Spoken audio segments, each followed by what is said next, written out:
Olá, então, já que assinalámos ontem o Dia da Liberdade,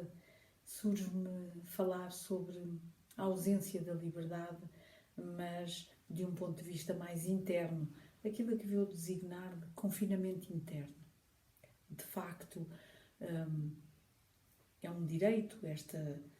possibilidade de nos expressarmos, de darmos à nossa criatividade, de darmos opiniões, de nos podermos abrir ao mundo, de nos desenvolvermos, é qualquer coisa de um grande benefício, mas que muitas pessoas se veem impedidas de utilizar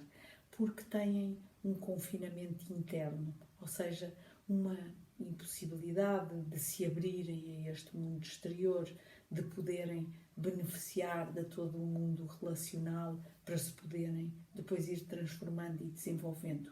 E estes confinamentos internos têm na sua origem, obviamente, vivências, experiências que foram menos benéficas, mais limitadoras, mais traumatizantes e, obviamente, que geraram um sistema de autoproteção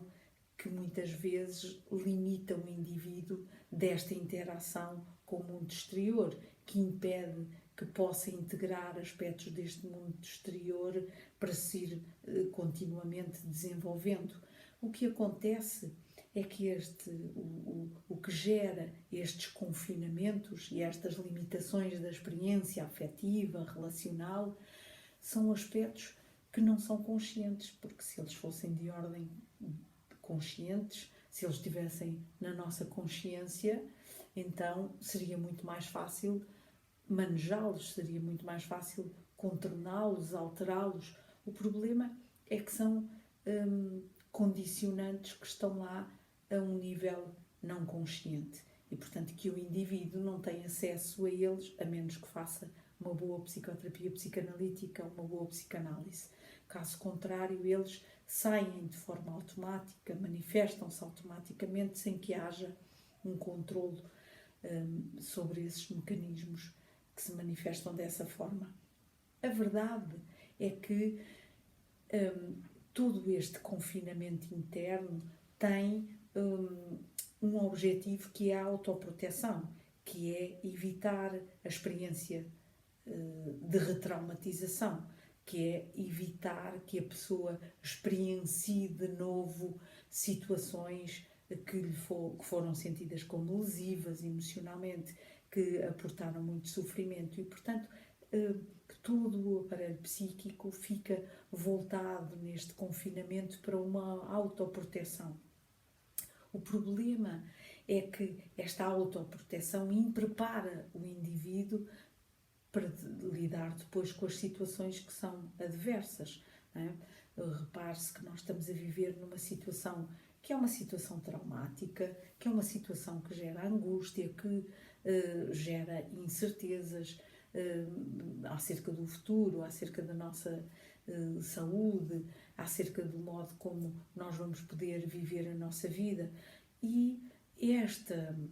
estas angústias serão tanto mais fortes quanto maior também for o confinamento interno, ou seja, quanto mais as pessoas estiverem internamente preparadas para lidar com esta situação. Não vai ficar tudo bem. Vai ficar tudo bem se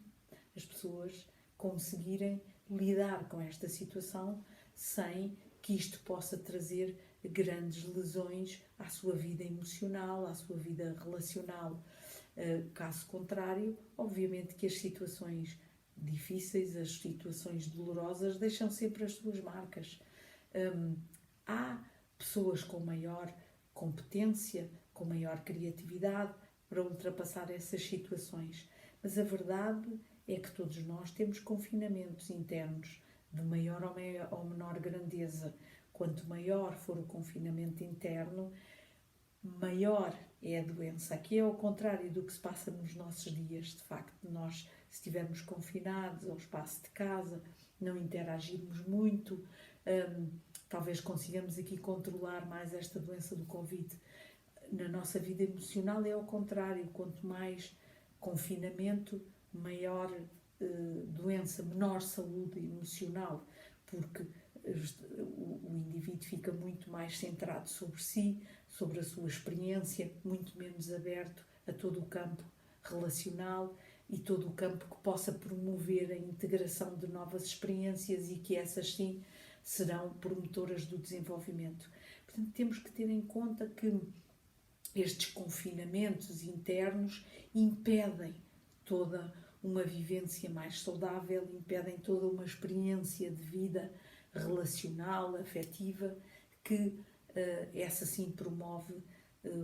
o alargamento da experiência, que promove depois o desenvolvimento de cada um de nós. O que acontece no mundo interno, no nosso aparelho psíquico, é quanto mais lesivas são sentidas as experiências, maior é a tendência para a tal autoproteção, maior a tendência para o indivíduo se encerrar na sua experiência e não ser aberto a novas experiências, maior confinamento e, portanto, maior a dificuldade de depois se desligar dessas experiências que foram lesivas, menor é a possibilidade de transformação interna, de ganhar competência e resiliência para lidar com outras situações adversas, porque se estes aspectos que outrora geraram angústias, insatisfações, sentimentos de menor-valia, de inferioridade, se ficam ali confinados, se não são abertos à experiência exterior, não são possíveis de transformação. Vamos ver, por exemplo, se uma criança foi sujeita a uns pais menos empáticos, mais críticos, menos validantes, que pouco em direção àquilo que são as vivências e a expressão da genuinidade da criança, é evidente que isto traz lesões para o desenvolvimento da criança, mas depois, ao longo da vida, é possível, com outras experiências, ir enriquecendo e modificando aquilo que ficou internamente e que estava lá a lesar o desenvolvimento emocional. O problema está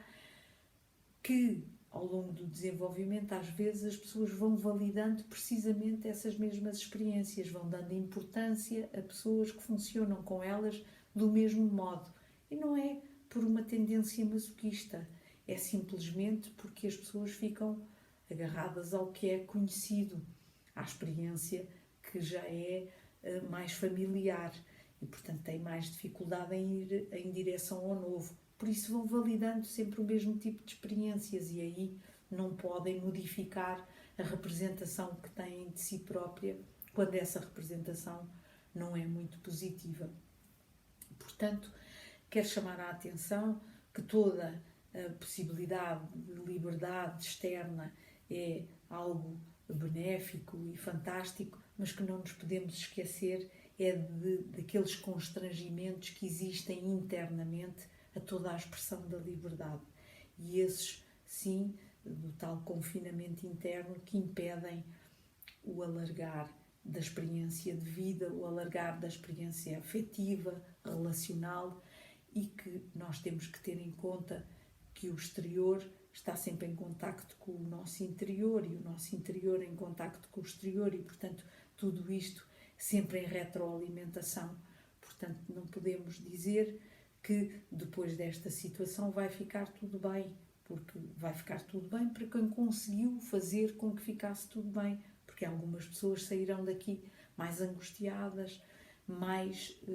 enfraquecidas, mais debilitadas e com maior dificuldade em lidar com o futuro, com as situações adversas, e é isso que nós temos que ter em conta, é que existem aspectos da nossa vida emocional que não nos são às vezes acessíveis,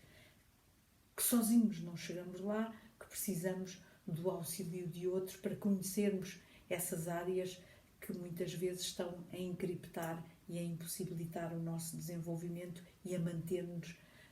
em função desse confinamento interno. Até breve.